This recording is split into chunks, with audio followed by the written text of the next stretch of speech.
اینجا تنها مزون شیرازه که تولیدش بغل دست خودشه، به خاطر همین قیمتاشون خیلی مناسبه. این شومیز گریه رو میری توی ترکیه می‌خری 3 تومن، ولی اینجا شده فقط 599,000 تومن. کت لینن با این طرح و دوختو هیچ جا بهت زیر 2200 نمیدن، اینجا شده 890. اینجا اصلی ترین قسمت تولیدیه، طراحی، الگوسازی و برش.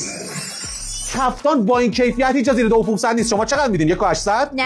1,500؟ نه. 1,200؟ نه بابا. چقدر شده پس؟ شوخت گرفته چنده این کفتان؟ شده فقط 799,000 تومن. 799 چرا اینقدر قیمتش مناسبه؟ اینجا ما خودمون تولیدی داریم. کت شلوار نختویی تو دیگه نمیخواد بخری 4,500، اینجا شده فقط 1,850. کی با این جنس بهت میده 1,850؟ رنگ بندی و سایز بندی تکمیله. این شومیز دانشجویی زیبا رو نرو بخر 1 تومن، بیا اینجا بخرش فقط 599,000 تومن. کت شانتون با طراحی منحصر فرد خودشون رسما 1/3 جای دیگه از 890. این کتو جای دیگه نخر 4 تومن، بیا اینجا فقط بخرش 899,000 تومن. اینجا قسمت خیاطیش رو که چندین خیاط با تجربه اینجا فعالیت میکنن. تازه اینجا یه حس خفن که داره بعد از خریدتون تنگی و گشادی و کم و زیاد کارو اینجا به صورت رایگان براتون انجام میدن. شیرازی‌ها آدرس اینجا رو یادداشت کنید: خیابان مشیر شرقی، مجتمع تجاری مشیر، نیم طبقه پایین، پلاک BN1، مزون خفن آیرا.